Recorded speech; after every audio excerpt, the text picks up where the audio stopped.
नमस्कार, आप देख रहे हैं हल्ला बोल। आपके साथ मैं हूं अंजना ओम कश्यप। ये खबर आपको झकझोर देगी। क्या कोई माँ बाप इतना बेरहम हो सकता है?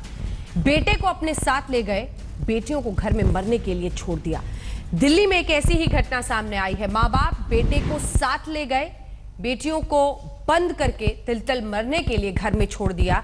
हल्ला बोल में आज दो तस्वीरें मेरी दोनों तरफ है। ये वही देश है जिसमें पीवी सिंधु के मेडल जीतने पर, साक्षी मलिक के मेडल जीतने पर हम बेटियों की खूब जय जयकार करते हैं। कहते हैं ये देश बदल रहा है, बेटियों को उनका हक मिल रहा है, बेटियां भी बराबरी के नागरिक के रूप में इस देश में आगे बढ़ रही हैं।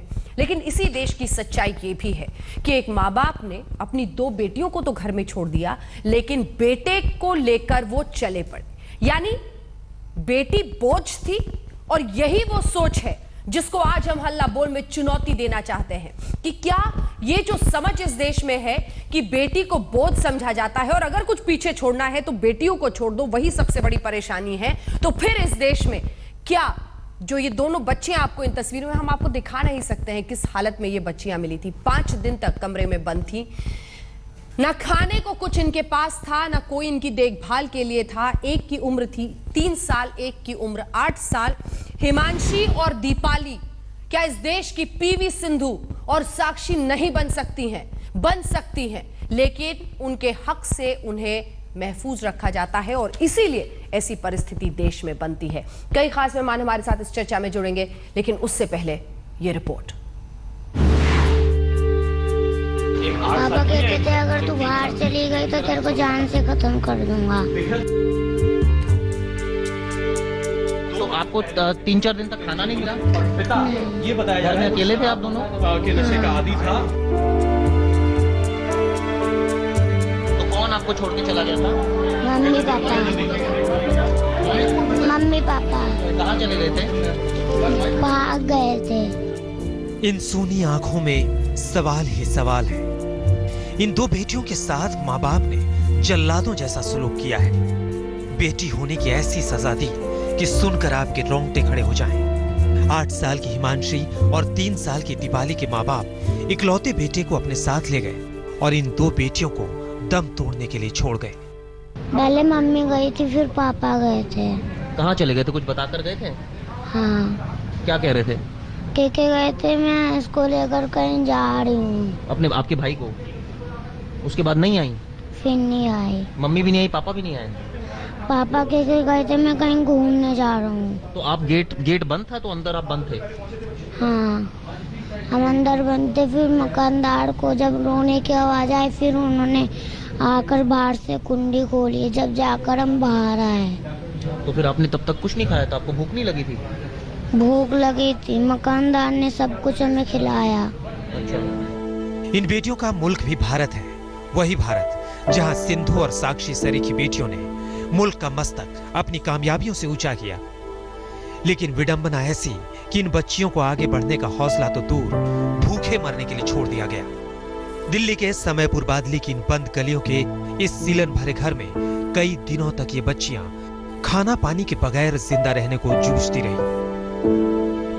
गंदगी की वजह से इन्फेक्शन इतना गंभीर हुआ कि जख्मों में कीड़े तक हो गए। तो आपको 3-4 दिन तक खाना नहीं मिला? पिता, ये बताया जा रहा है अकेले थे आप दोनों के नशे का आदी। मम्मी पापा आपको पसंद है, आपका ध्यान रखते थे वो या नहीं? नहीं रखते थे। वो तो किस्मत अच्छी थी कि पड़ोसियों को शक हुआ, पुलिस को इत्तला मिली, पुलिस घर के अंदर गई और इन मासूमों को अस्पताल लाया गया। जब घर का दरवाजा खुला तो अंदर का नजारा देखने वाले सिरहन से भर गए।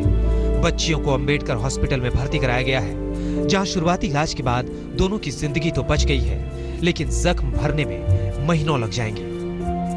उनके नेबर जो थे वो उनको लेकर आए थे। दोनों बच्चे भूखे थे, पता नहीं कितने दिनों से उन्होंने खाना नहीं खाया था और उनके सर में कीड़े पड़े हुए थे। अब उनका सर बिल्कुल साफ है और डिस्चार्ज के लिए फिट है। इन बच्चियों की बदकिस्मती देखिए कि माँ बाप तो बेटे के साथ इनकी जिंदगी से दूर चले गए। दादी ओल्ड एज होम में रहती है क्योंकि बेटे ने अपनी माँ को भी घर से बेदखल कर दिया था। बूढ़ी दादी ने इन दो पोतियों की परवरिश करने से हाथ खड़े कर दिए हैं क्योंकि उनके सामने भी लाचारी है। अब सवाल है कि अस्पताल से छुट्टी के बाद ये बच्चियां जाएं तो कहां जाएं? और सवाल ये भी है कि जिस समाज में बेटियों से ऐसी ज्यादती हो वहां भविष्य में साक्षी और सिंधु जैसी बेटियों के आगे आने की उम्मीद किस बुनियाद पर की जाए? दरअसल ये इन्फेक्शन इनके सर पर हुआ है, लेकिन गनीमत ये रही कि दोनों बच्चे बच गए।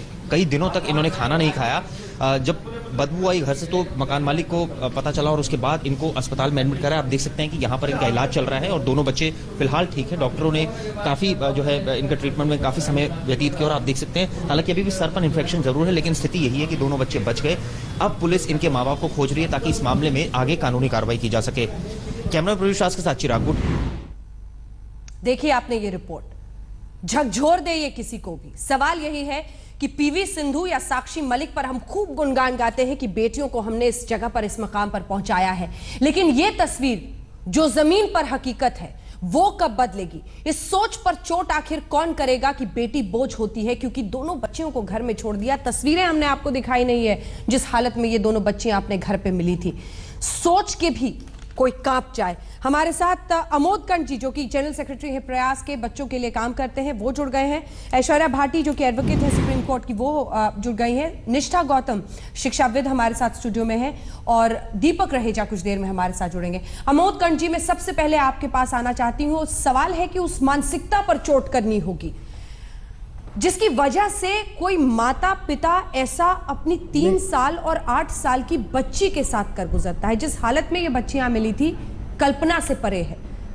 बंद कमरे में छोड़ दिया था, खाने पीने को नहीं था, इन्फेक्शन और तरह तरह के कीड़े वहां पर उनके पास थे। बताना भी मुश्किल है। क्या समाधान है इसका? ये क्यों हो रहा है? नहीं, ये तो हैवानियत है।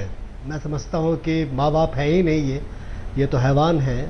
और जहाँ तक समस्या के समाधान की बात है, पहली चीज़ तो मैं कहना चाहूँगा कि इन दोनों बच्चों को मैं प्रयास के होम में लाना चाहूँगा। ये 2 लड़कियाँ प्रयास के होम में आ जाएं। प्रयास के होम आप सभी लोग जानते हैं, वहाँ लड़कियाँ रहती हैं, हर ढंग की लड़कियाँ रहती हैं वहाँ पे। और मैं चाहूँगा कि अगर चाइल्ड वेलफेयर कमेटी मुझे परमिशन दे तो मैं कल ही अपने काउंसलर को, सोशल वर्कर को भेज करके इन बच्चों को चाइल्ड वेलफेयर कमेटी के माध्यम से अपने होम में लेते आएंगे और उनकी देखभाल की पूरी जिम्मेवारी हमारी है, कंप्लीट।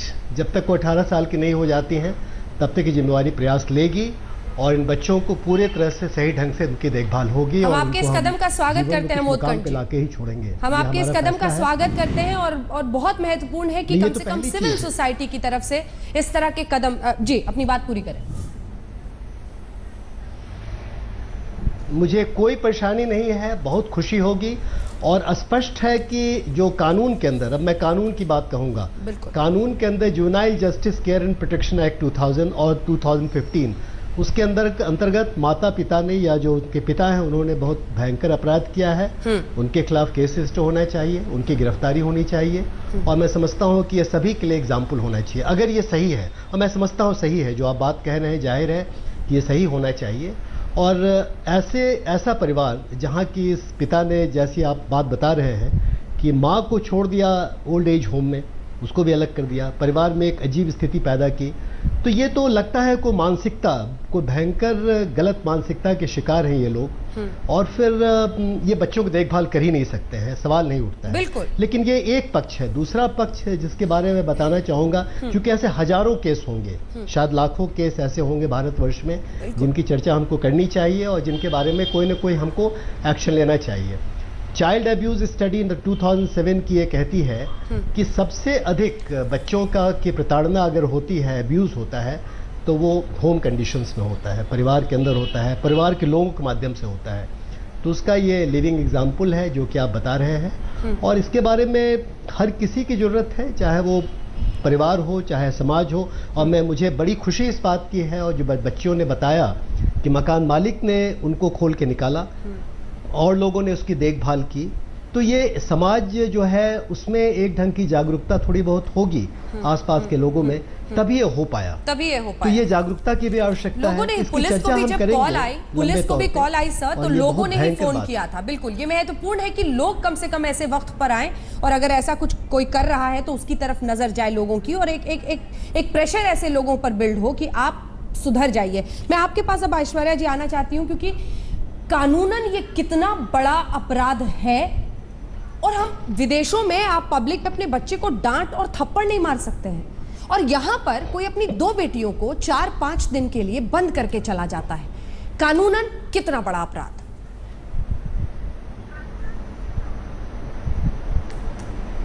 अंजना जी, जुवेनाइल जस्टिस एक्ट में तो ये ऑफेंस होता ही है, पर ये आईपीसी के भी सीरियस प्रोविजंस में आ सकता है, क्योंकि इससे बच्चियों को जान का खतरा था। तो this actually amounts to attempt to murder.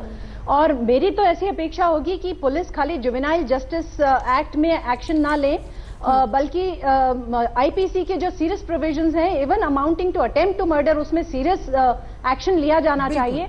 और देखिए कितनी इंटरेस्टिंग बात है, अभी मानसिकता की बात करी, लेकिन उसी मानसिकता ने अपनी बूढ़ी माँ को तो ओल्ड एज होम में पहुंचा दिया और बेटियों को मरने के लिए छोड़ दिया। लेकिन वो मानसिकता कितनी अजीब है कि वो अपने बेटे को साथ ले जाना उनको सही लगा। मतलब मुझे तो अंजना जी ये लगता है, मेरे से कई बार लोग इस तरह की चर्चा करते हैं कि महिलाओं के अगेंस्ट में जो ऑफेंसेस हैं वो किस वजह से कंटिन्यू हो रहे हैं और अनअबेटेड चल रहे हैं। कानून हमारा स्ट्रांग है, नए जो कानून में अमेंडमेंट्स आए हैं वो सारे अमेंडमेंट्स होने के बावजूद भी क्यों चला जा रहा है। देखिए, कानून अकेला कुछ नहीं कर सकता।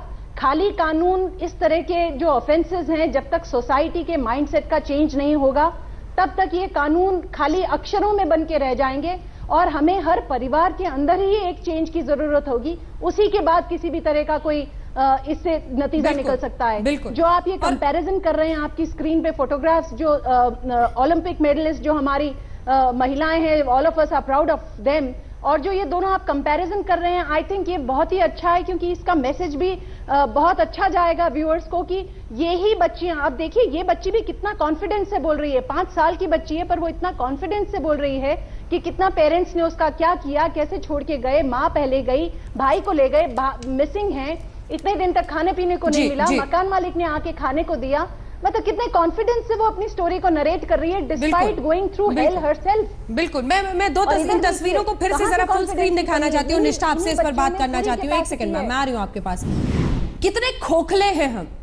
2 तस्वीरें दिखाते हैं, एक तरफ ये दोनों बच्चियां और एक तरफ पीवी सिंधु और साक्षी। कितने खोखले हैं हम।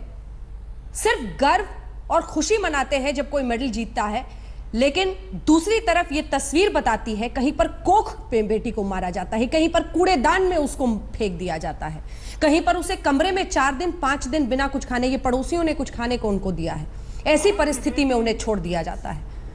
ये कैसे देश में जी रहे हैं, कैसी मानसिकता है ये निष्ठा गौतम?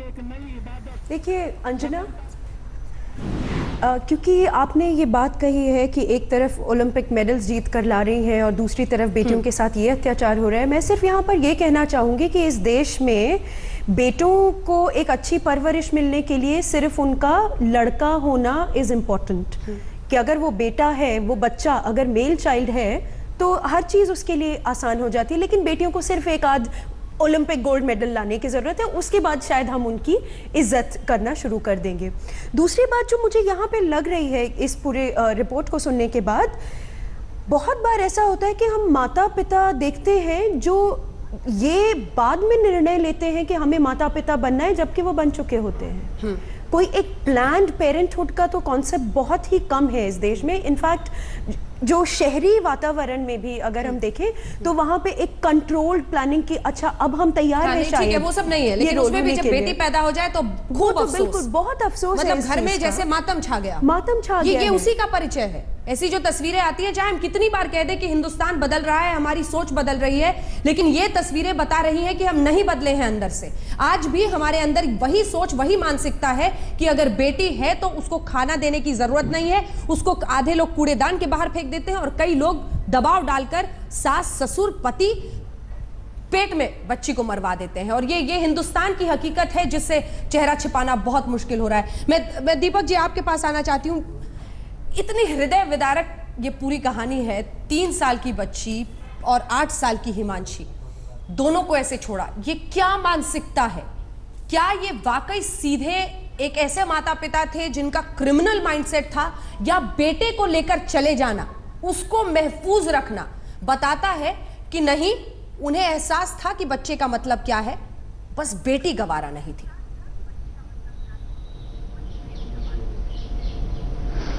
दिल को दहला देने वाली मानसिकता है ये। ऐसी विकृत सोच है, ऐसी बीमार सोच है जहां पे एक ऐसा विकार, एक ऐसी क्रिमिनल सोच, एक ऐसी विध्वस्त सोच, जहां पे आप जब जा रहे हैं तो घर से जाते हुए आप बेटे को ले जा रहे हैं, तो जाहिर सी बात है कि बोझ बेटी है।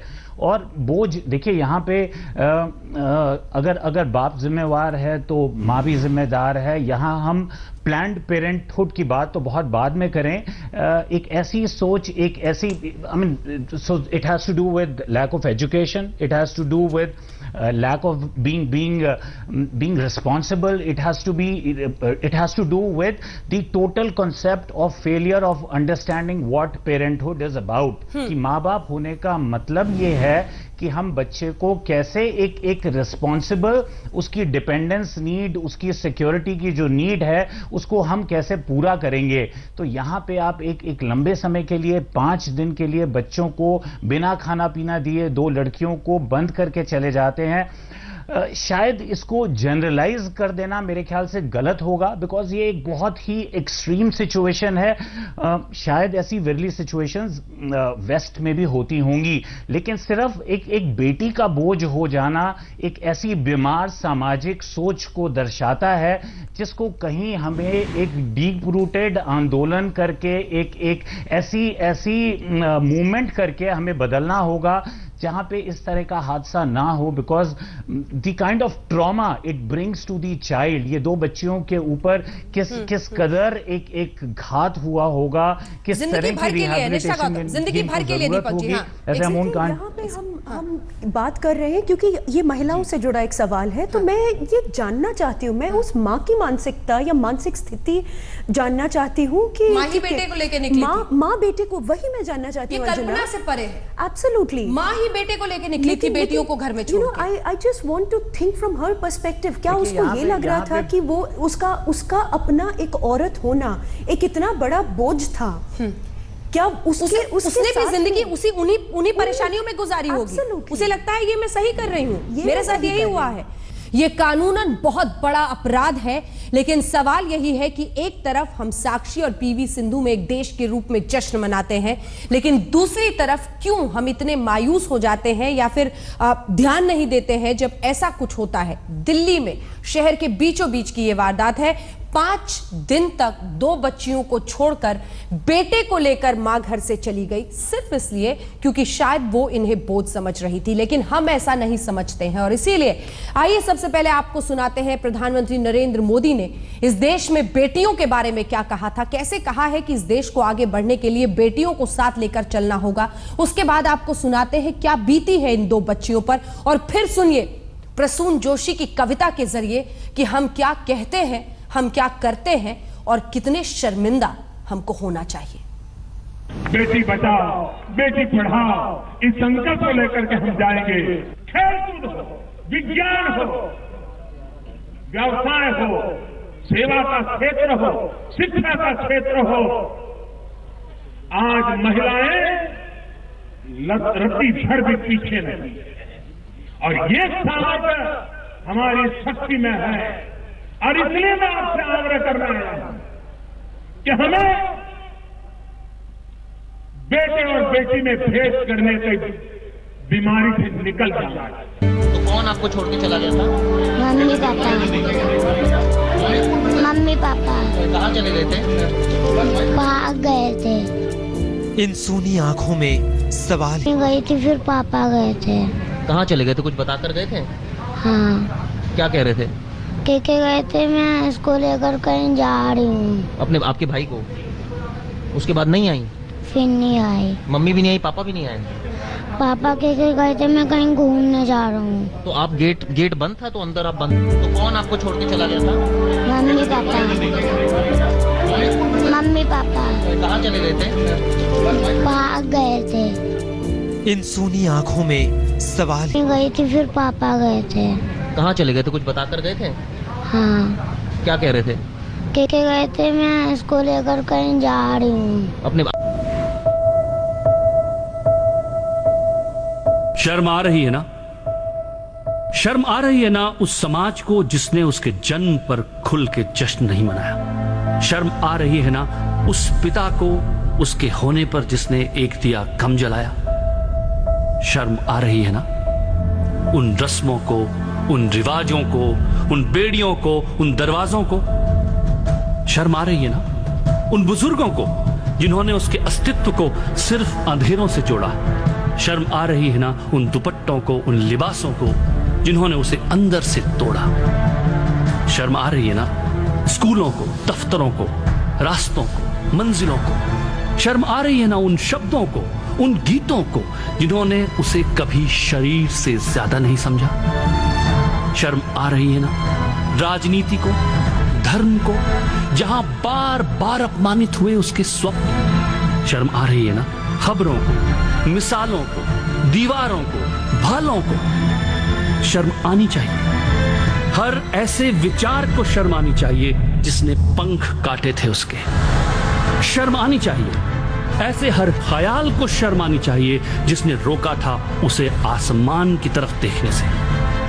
शर्म आनी चाहिए हम सबको, क्योंकि जब मुट्ठी में सूरज लिए नन्ही सी बिटिया सामने खड़ी थी, तब हम उसकी उंगलियों से छलकती रोशनी नहीं, उसका लड़की होना देख रहे थे। उसकी मुट्ठी में था आने वाला कल, और हम सब देख रहे थे मटमैला आज। पर सूरज को तो धूप खिलाना था, बेटी को तो सवेरा लाना था, और सुबह होकर रही। कभी कभी तो शक होता है कि शर्म आ भी रही है, क्योंकि बदलता कुछ नहीं है। साल दर साल हम बातें ऐसी करते हैं, कहते हैं कि ये देश बदल रहा है, लेकिन अगर दो बेटियों के साथ कोई ऐसा कर रहा है, और शायद इस वक्त भी जब हम बहस कर रहे हैं, न जाने कितनी बच्चियों के साथ ये सब कुछ हो रहा है, शर्म अगर वाकई आती तो बदल जाते हम। तस्वीरें जरा इन दो बच्चियों की आपको फिर से दिखाते हैं, जैसे तितलियों के पंख पर बड़े बड़े पत्थर रख दिए जाएं। एक 3 साल की, एक 8 साल की, 3 साल की दीपाली और 8 साल की हिमांशी क्यों नहीं इस देश की पीवी सिंधु और साक्षी मलिक बन पाती है? सिर्फ इसलिए क्योंकि इनके माँ बाप को लगता है कि बेटा तो काम आएगा, बेटे को लेकर वो साथ चले जाते हैं, लेकिन बेटियों को ये समझाकर घर पर छोड़ जाते हैं कि इंतजार करना, हम कहीं घूमने जा रहे हैं। ये कैसे लोग हैं, कैसी सोच है और किस मानसिकता के साथ एक देश के रूप में हम आगे बढ़ रहे हैं? शर्म आ रही है क्या निष्ठा गौतम? बहुत ज़्यादा। और चूंकि मेरे सामने कुछ डेटा पॉइंट्स हैं जो मैं सबके साथ शेयर करना चाहती हूँ। 76% जो विक्टिम्स हैं ह्यूमन ट्रैफिकिंग के, वो बच्चियां हैं, महिलाएं हैं इस देश में। 36% अंडर नरिश्ड जो टोटल हमारे पास हमारे देश में एक जो भूखे लोग हैं, उसमें से 36% बच्चियां। बिहार और एमपी में, बिहार और मध्य प्रदेश में 68% बच्चियां हैं जो सीवियर माल नरिशमेंट का शिकार हैं।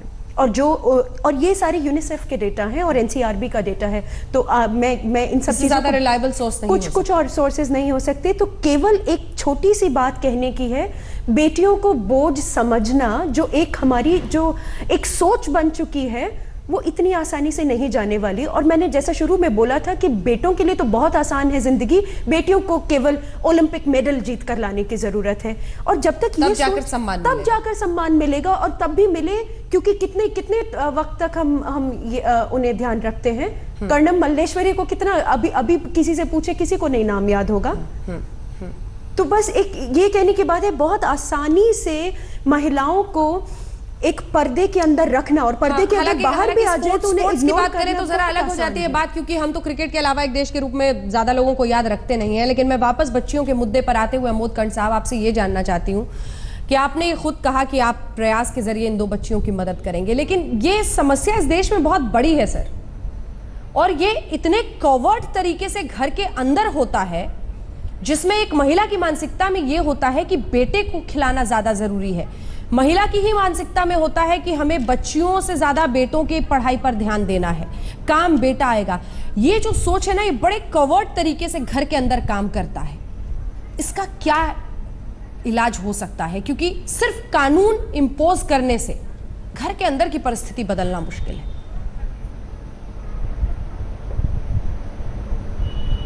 नहीं, ये तो जब मैं सुन रहा हूँ प्रसून जोशी की कविता को और मैं इस कहानी की सारी चीज़ को देख रहा हूँ, तो मेरे मन में कम से कम 100-200 केस वैसे ही आ रहे हैं, क्योंकि ऐसी लड़कियों को मैं रोज़ देखता हूँ। मैं रोज़ उनकी घटनाओं को, उनकी कहानियों को सुनता हूँ। तो ये सारी बात को देख करके, लेकिन फ़र्क ये है कि आपने इस कहानी को या इस पूरी घटना को सामने लाया, उजागर किया। कुछ लोग शर्मसार होंगे इस बात को देख करके, लेकिन अब सवाल ये है कि अगर हमारे पास कानून है, देश में कानून बन चुके हैं, मैं स्पष्ट कर दूं आपको, और अभी जो मेरी मित्र हैं वो कुछ बता रही थी कानून के बारे में, इंडियन पिनल कोड की बहुत सारी धाराएं या बहुत सारे सेक्शंस हैं जो इसमें लागू होंगे इस केस के अंदर। दैट मीन्स रॉन्गफुल कन्फाइनमेंट, बच्चों को बंद कर देना ही अपने आप में अपराध है, जुवेनाइल जस्टिस एक्ट के अलावा।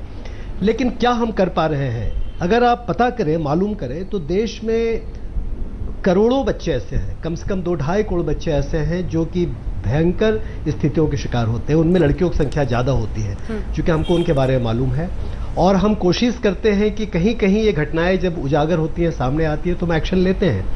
लेकिन कहीं ना कहीं परेशानी होती भी। अभी एक child labour prohibition regulation act में एक काम किया गया है, बहुत बड़ी गलती हो गई सरकार से, लगता है मुझे मोदी जी से हो गई गलती ये हो गई कि इन्होंने घर के अंदर चाइल्ड लेबर को परमिट कर दिया।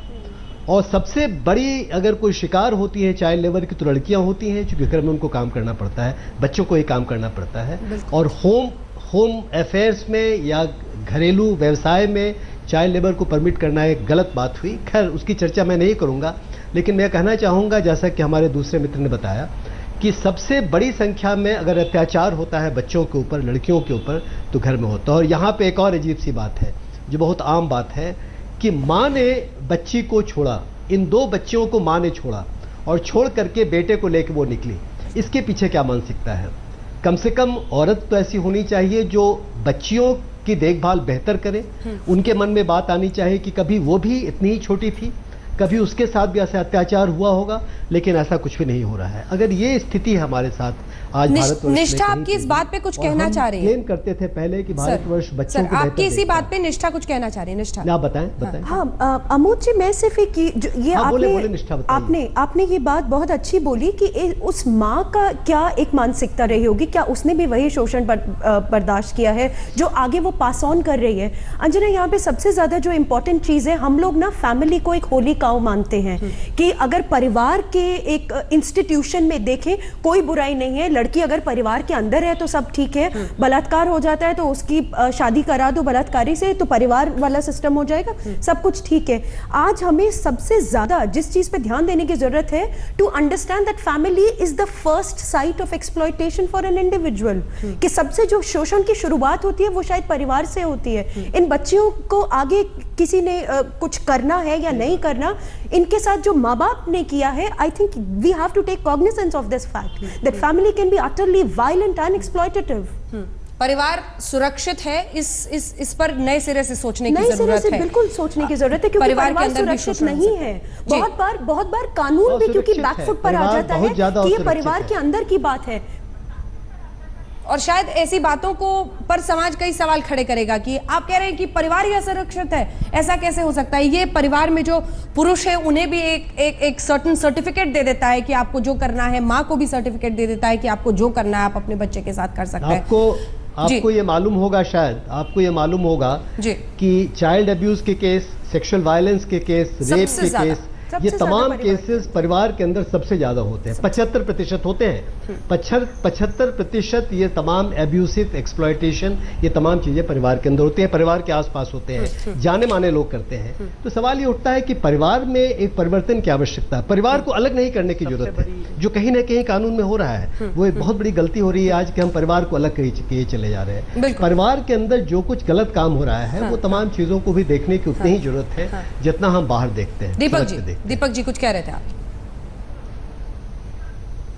देखिए, विडंबना ये है, जैसा इन्होंने कहा, कि वो महिला जो ऐसे शोषण के चलते पली बड़ी है, who has been subjected to possibly a similar kind of abuse, वो कैसे इस अब्यूज का हिस्सा बनती है और कैसे उसको परपेट्रेट करती है। ये अपने आप में एक ऐसी मानसिकता है, because it is very likely, देखिए आंकड़े बताते हैं कि जो बच्चे अब्यूज का शिकार होते हैं, हमें ये उम्मीद करनी चाहिए कि जब वो बड़े हों तो उनके अंदर एम्पैथी हो, लेकिन उस त्रास को, उस फ्रस्ट्रेशन को शायद निकालने का, उससे जूझने का एकमात्र तरीका उस विकृत मानसिकता को सिर्फ ये आता है कि वो अपने आप में एक अब्यूजर बन जाती है। तो क्योंकि हमारे देश में मेंटल हेल्थ सर्विसेज इतनी क्षीण है, इतनी कम है, क्योंकि इन महिलाओं का भी किसी तरह से पुनर्वास, किसी तरह से रिहैबिलिटेशन, कोई इनकी काउंसलिंग जो इनके अंदर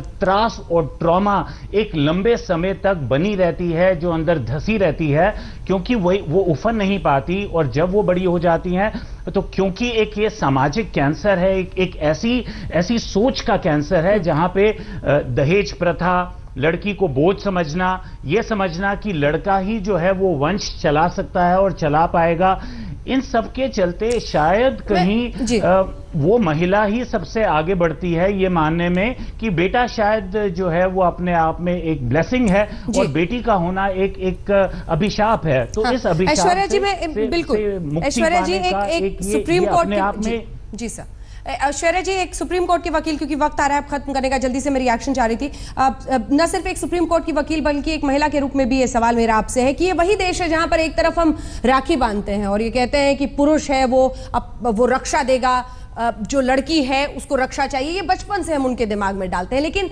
दूसरी तरफ ये वही देश है जहां पर आप बस में जाइए, ट्रेन में जाइए, मेट्रो में जाइए, आपको महिला कंपार्टमेंट चाहिए। चीन और यूएस जैसे देशों में ये एलियन कॉन्सेप्ट है, ये कॉन्सेप्ट वहां है ही नहीं कि महिलाओं के लिए, क्योंकि आपको पोटेंशियल ग्रोपर्स जो इधर उधर हाथ लगाते हैं, अब्यूज करते हैं, पोटेंशियल रेपिस्ट हो सकते हैं, ऐसे लोग बस में घूमते हैं। सवाल यह है कि एक समाज के रूप में एक बहुत बड़ी जंग है, क्योंकि हम अच्छी बातें बहुत अच्छी कर लेते हैं, लेकिन जब सड़क पे बात आती है, जब बात परिवारों के अंदर आती है, जब बंद कमरे की बात आती है, तो परिस्थिति बिल्कुल विपरीत होती है।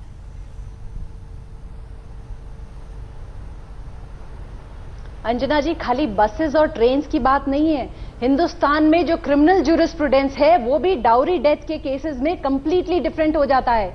हमारे क्रिमिनल ज्यूरिस्प्रूडेंस में प्रोसिक्यूशन को कोई भी केस एस्टैब्लिश करना होता है beyond the shadow of all reasonable doubt. पर आप क्या जानते हैं कि डाउरी डेथ के केसेस में अमेंडमेंट लाके क्रिमिनल ज्यूरिस्प्रूडेंस को उल्टा कर दिया गया, क्योंकि कोई इस चीज का गवाह नहीं मिलता था। जब मैट्रिमोनियल घर की चार दीवारी में उस बच्ची को जलाया जाता था, कुएं में फेंका जाता था, पेस्टिसाइड खिलाया जाता था या पंखे से टांगा जाता था, तो उस चीज का कोई गवाह नहीं मिलता था। तो कानून बदल के उल्टा किया गया कि अगर मैट्रिमोनियल हाउस में 7 साल के अंदर सस्पिशियस सर्कमस्टांसेस में डेथ होती है तो ओनर्स प्रोसिक्यूशन पे बिल्कुल नहीं है, ओनर्स उस मैट्रिमोनियल परिवार पे है, पति पे है और जो उस घर में रहते हैं उनके ऊपर है, ये शो करने के लिए। तो देखिए ये डिफरेंस है हमारे देश का, और ये शर्म तो हमें डेफिनेटली आनी चाहिए, क्योंकि आज महिलाएं हर मेल बैस्टन को तोड़ चुकी हैं। हर वो एरिया चाहे जो महिलाओं के लिए कंप्लीटली एलियन था, महिलाएं उस हर दुर्ग पे पहुंच चुकी है। आज बॉम्बे हाईकोर्ट का ये जजमेंट आया है कि हाजी अली दरगाह में भी महिलाओं को भी जाने की पूरी वो है, लेकिन ये सब इंडिविजुअल कानून का साथ मिलता रहेगा इस देश में, लेकिन सोच सबको बदलनी होगी। आज समझने की यह जरूरत है कि एक समाज के रूप में कितनी बुरी तरह से शर्म आने की जरूरत है। शक होता है कि कई बार ये सब खबरें देखकर शर्म आती भी है या नहीं आती है, लेकिन थोड़ी सी उम्मीद रखनी चाहिए, शायद बदल जाएं हम एक देश के रूप में। बहुत बहुत शुक्रिया आप सभी का हमारे साथ इस चर्चा में शामिल होने के लिए। देश दुनिया की बाकी खबरों के लिए आप देखते रहिए। छोटे से ब्रेक के बाद फौरन लौट